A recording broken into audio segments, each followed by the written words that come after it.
Assalamu alaikum warahmatullahi wabarakatuh student I hope you all will be fine. उम्मीद करती हूँ कि आप लोग अच्छा पढ़ रहे होंगे, अच्छा सीख रहे होंगे। आज जो हमारा पार्ट 3 है ACC 501 final term practice question के सॉल्यूशन पर, इसके अंदर भी आज हम 10 क्वेश्चन ही कवर करेंगे और अगर ये ज़्यादा स्मॉल स्मॉल हुए तो मे बी 25 भी हो जाए।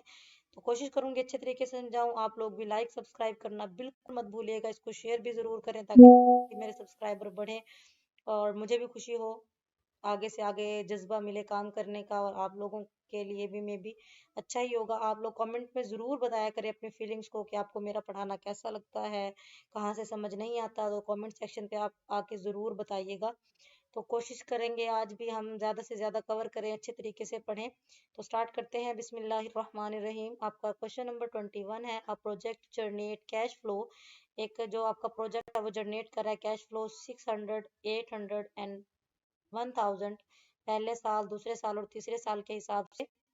रिप्रेजेंटिवली का क्या मतलब होता है? तो जहां भी आपको यूज हो रहा है ना रिप्रेजेंटिवली, उसका मतलब होता है, देखिए पहले आपको तीन अमाउंट दी गई है, उसके बाद आपको तीन चीजों के बारे में यानी 3 साल के बारे में बताया गया। तो इसका मतलब ये होता है कि पहले साल का पहली अमाउंट, दूसरे साल की दूसरी अमाउंट और तीसरे साल की तीसरी amount. What is the pay back period of the project if there is a initial cost. आपको इनिशियल कॉस्ट दी हुई है और पूछ रहे हैं कि पे बैक पीरियड क्या होगा। इसका फार्मूला बहुत ही आसान है, कोई मुश्किल काम नहीं है। देखिए हमारा जो लास्ट ईयर है पे बैक पीरियड के अंदर 2 ईयर प्लस हमारा लास्ट ईयर क्या है, 1000 है, उसको भी डिवाइड कर दो उसी अमाउंट से यानी 1000 से। तो डिवाइड होने के बाद आ जाएगा 1। जब आप 2 में 1 प्लस करते हैं तो क्या आता है 3। तो ये तरीका है इसका मालूम करने का, बहुत ही इजी था।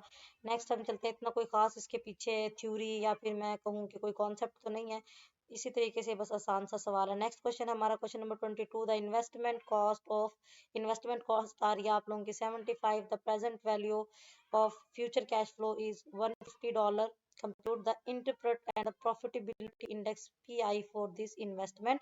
इसका फार्मूला भी आप लोगों ने याद कर लेना है। पीआई का फार्मूला क्या होता है, प्रेजेंट वैल्यू को आपने डिवाइड करना होता है इनिशियल इन्वेस्टमेंट के साथ, या फिर आप देखें दो में इन दोनों को डिवाइड करना है। बस 150 को 75 से डिवाइड करेंगे तो आपके पास पीआई आ जाएगा जो कि है 2।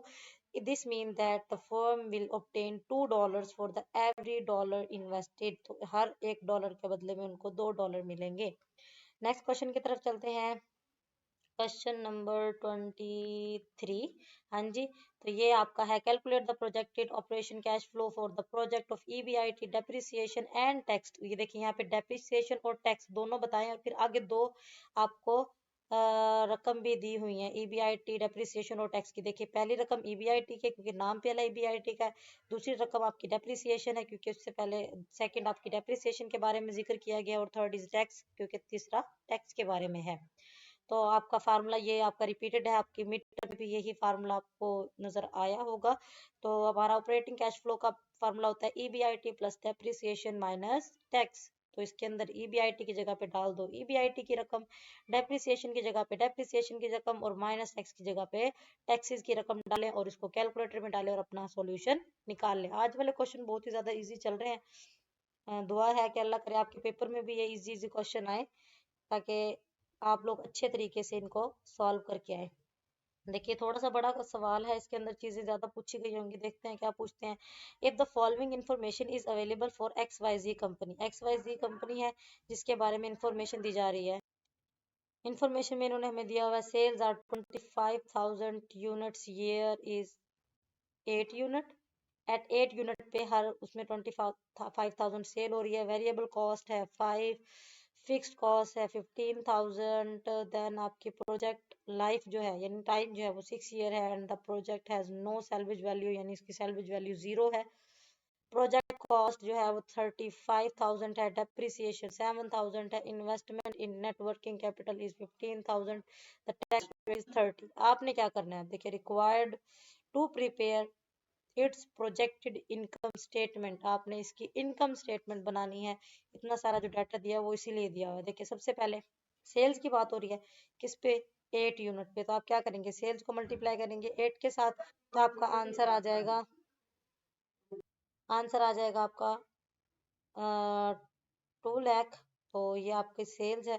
देन आपकी बात हुई है यहाँ पर वेरिएबल कॉस्ट। अब वेरिएबल कॉस्ट वेरी करती है, आपकी टोटल अमाउंट से ही आएगा ना, तो ये 25,000 है और ये 5 है, तो इसको आप मल्टीप्लाई करेंगे तो आपके पास वेरिएबल कॉस्ट आ गई। देन ग्रोस प्रॉफिट आप लोगों ने देखना है। ग्रोस प्रॉफिट का फार्मूला क्या होता है कि आपकी जो प्रॉफिट कैसे पता चलेगा कि आपकी इनकम कितनी है, और उसमें से आपने निकालना है किसको, वेरिएबल कॉस्ट को। तो आपकी इनकम जो थी वो 2 लाख थी और वेरिएबल कॉस्ट थी 1,25,000, इसको माइनस करेंगे तो आपका आ जाएगा ग्रॉस प्रॉफिट। देन है आपकी ईबीआईटी। ईबीआईटी मालूम करने के लिए आप लोगों ने क्या फार्मूला लगाना है, gross profit minus fix cost minus depreciation. तो इसके लिए आपको क्या करना होगा, ग्रॉस प्रॉफिट आपको पता है क्या है, आपका 75 है। देन फिक्स कॉस्ट आपको यहाँ पर दी हुई है जो कि 15,000 यानी 15,000, इसको माइनस करेंगे। देन माइनस डेप्रिसिएशन भी दिया हुआ, तो डेप्रिसिएशन माइनस करेंगे और आपके पास ईबीआईटी आ जाएगी। ये वाला जो आपका क्वेश्चन है इसमें ऑलमोस्ट तमाम चीजें खुद दी हुई हैं, बस आपको फार्मूले याद हो तो आप लोग आराम से इसको कर सकते हैं।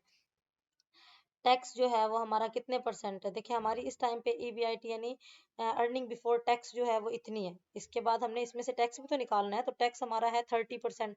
तो 30% इसका निकालेंगे तो कितना होगा, ये देखिए यहाँ पर हमारे पास जो आता है 53,000 का 30% होता है 15,900 रुपये।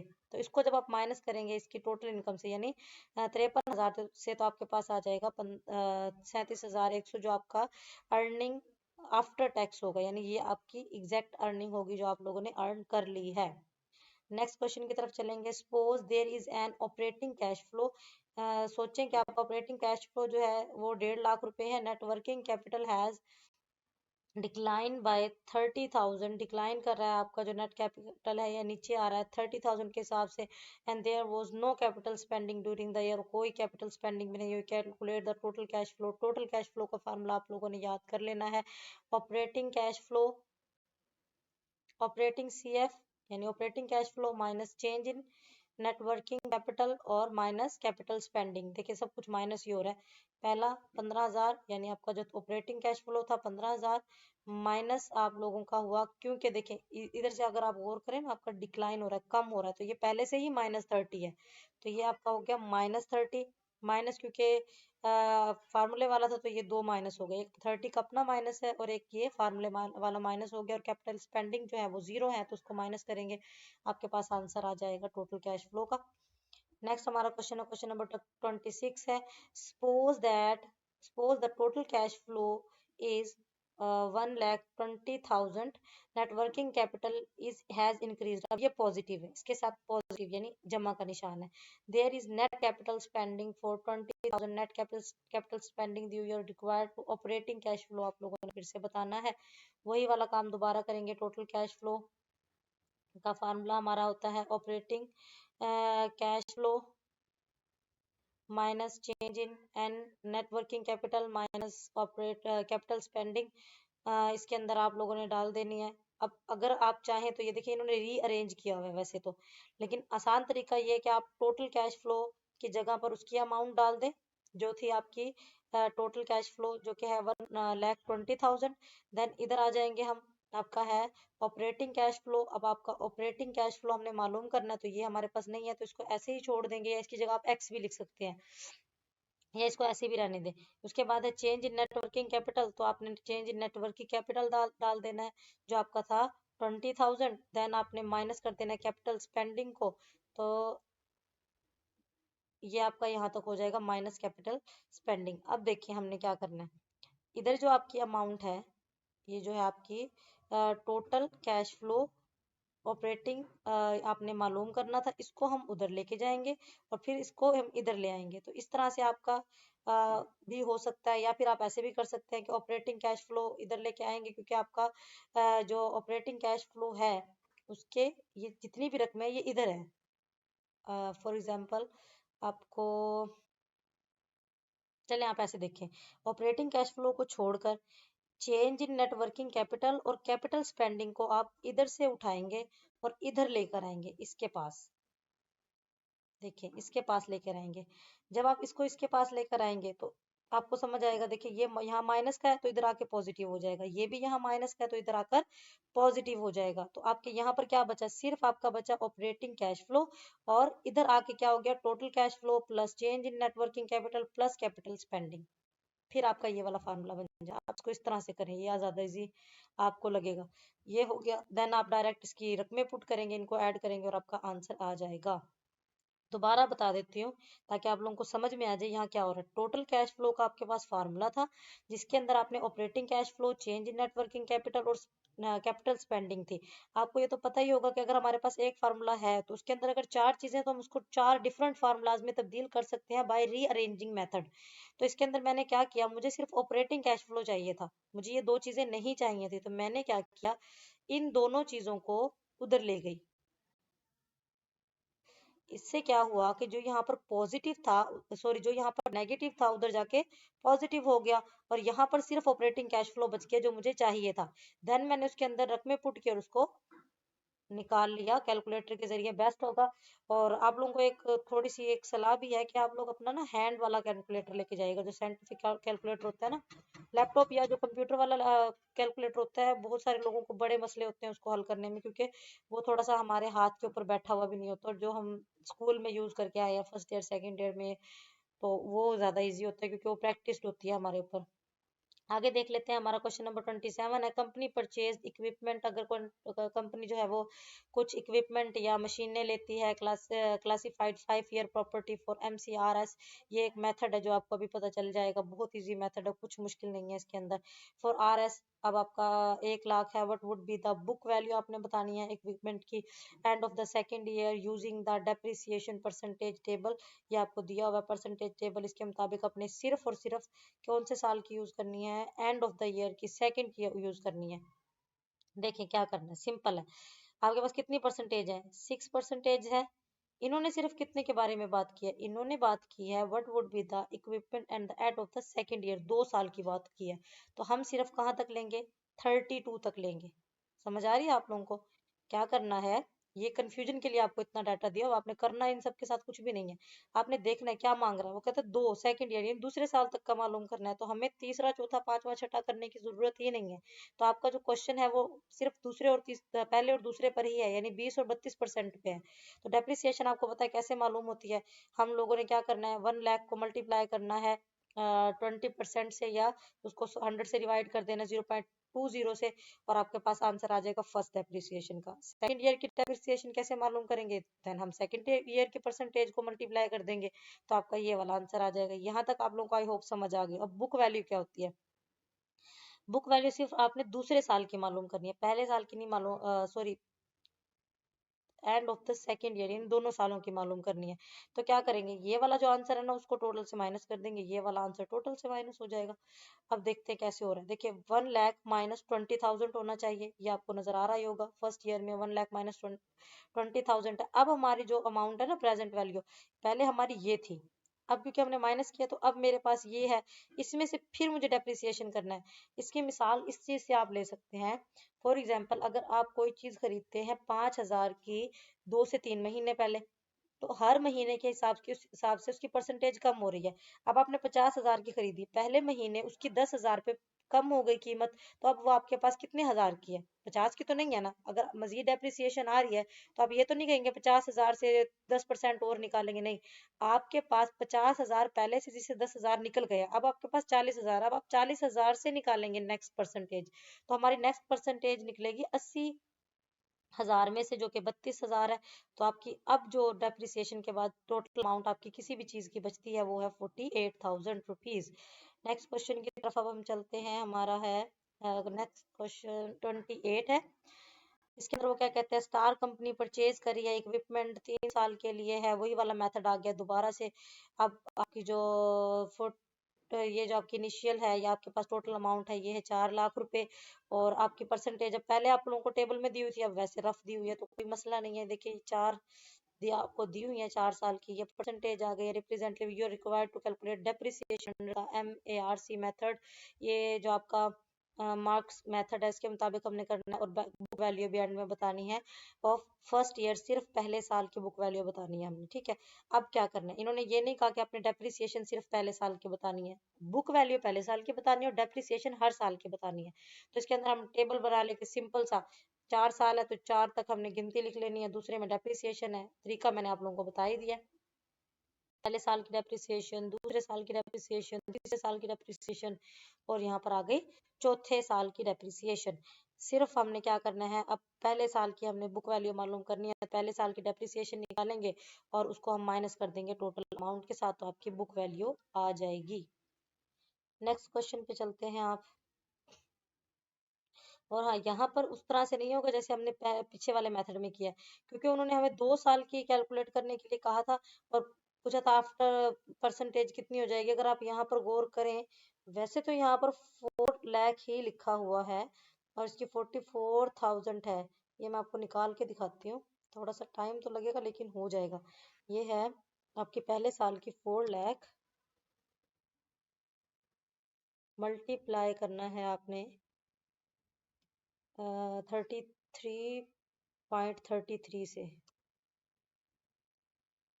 और फिर इसको आप डिवाइड करें। अच्छा, ये देखें, ये आपका आंसर आ गया, यहीं तक है, डिवाइड नहीं किया हुआ।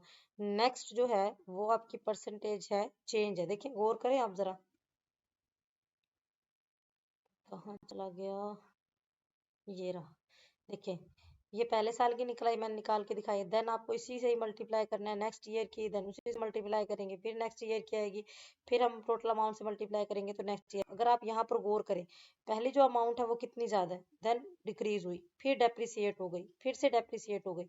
अब यहाँ पर जो आपकी डेप्रिसिएशन हो रही है वो खुद ही अमाउंट को कम करती जा रही है, उसके अंदर हमारे पास इस तरह से नहीं हो रहा था। नेक्स्ट देखते हैं अब, बुक वैल्यू कैसे मालूम की थी, ये मैंने आपको बता ही दिया कि आपकी जो अमाउंट निकलती है उसको आपने टोटल से माइनस करना है, तो आपकी बुक वैल्यू आ जाती है। नेक्स्ट आपका जो क्वेश्चन है उस पे चलते हैं।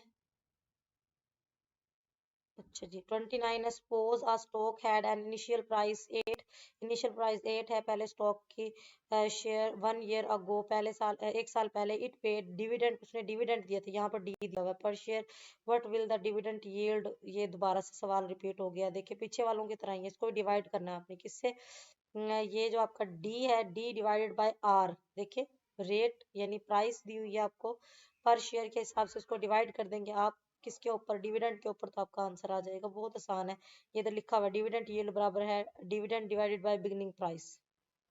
अगला है आपका, a particular investment had return of 9%, एक इन्वेस्टमेंट है जिसका रिटर्न रेट है वो 9% है, 15% है, 6 है, देन -5 है ओवर द लास्ट 4 ईयर्स, ये पिछले 4 साल के बता रहे हैं।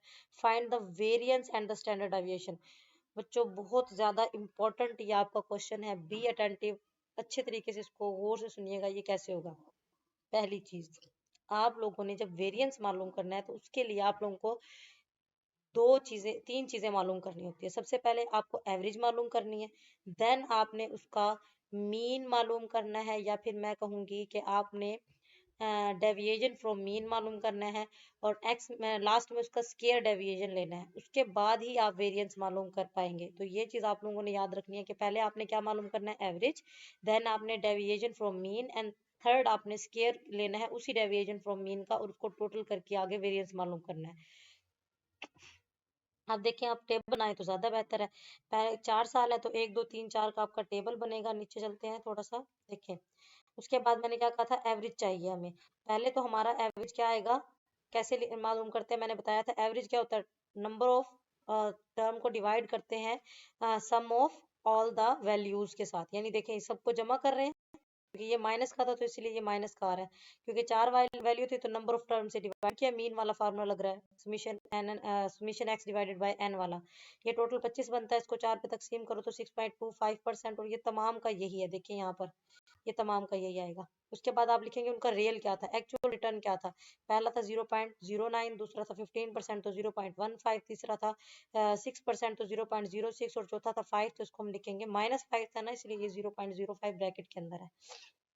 अब हमने डेविएशन मीन कैसे मालूम करते हैं, डेविएशन मीन का फार्मूला होता है x मैं इसको थोड़ा सा चेंज करती हूँ। देखें, डेविएशन मीन का फार्मूला होता है एक्स माइनस एक्स बार। अब ये एक्स माइनस एक्स बार क्या है? एक्स बार का तो आपको पता ही होगा, ये मीन है, यानी जो एवरेज हमने मालूम किया ना, ये एवरेज रिटर्न जिसको आप कह रहे हैं, ये मीन भी कहलाता है। एक्स बार से इसको शो करते हैं। तो देखें, ये जो हमारा एक्चुअल रिटर्न है, इसको आप लेट करें, ये एक्स है, और जो हमारा सॉरी एक्चुअल रिटर्न एक्स है और एवरेज रिटर्न हमारा एक्स बार है। अब कैसे मालूम होगा? जब आप इसको इसके साथ क्या करेंगे, माइनस करेंगे। ये एक मैं आपको करके दिखा देती हूँ, नेक्स्ट फिर आप प्रैक्टिस में खुद ही करेंगे। ये आपका है पहला 0.009, इसको आप क्या कर रहे हैं, माइनस कर रहे हैं एक्स बार के साथ, जो कि है 0.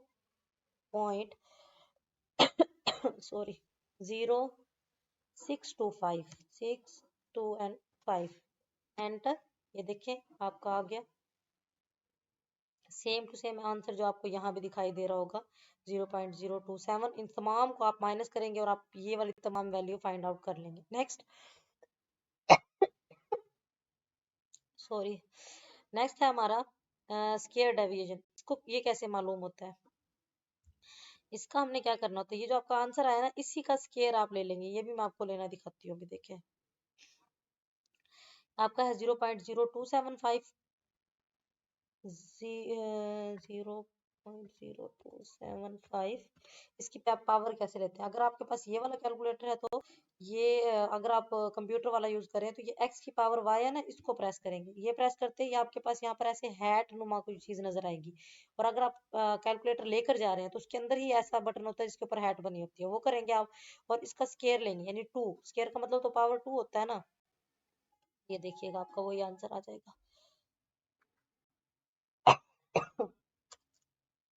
ये देखें, है वही वाला 0.0000752। ये जो तीन या चार रकमों के बाद हमारी ये थोड़ी सी तब्दीली हो सकती है, इससे कोई फर्क नहीं पड़ता। देखिए, ये सेम टू सेम आंसर आ रहा है।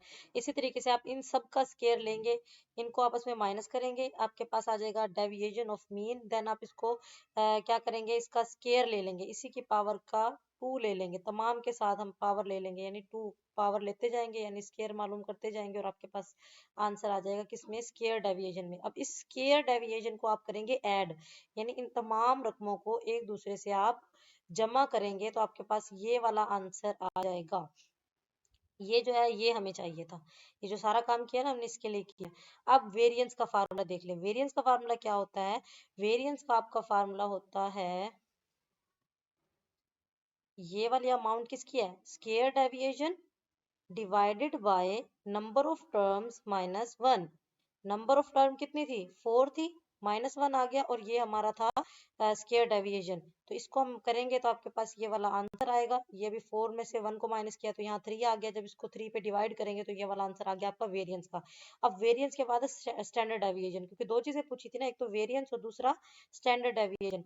अब इसके ऊपर अगर आप गौर करें तो यहाँ पर स्टैंडर्ड डेविएशन भी मालूम की हुई है। सिंपल सा इसका तरीका है, कोई मुश्किल काम नहीं है। इसके अंदर आपने क्या करना है, सिर्फ और सिर्फ जो आपका ये वाला आंसर आया ना, इसकी जजर लेनी है, यानी इसको स्केयर में ले लेना है। ये मैं देखती हूँ यहाँ पर है ऑप्शन इसका, तो मैं आपको बताती हूँ। अंडर रूट है यहाँ पर, कोई है तो साइंटिफिक है, मे भी आ जाए, शायद यही है। अंडर रूट आप लोगों ने किसका लेना है, 0.007025।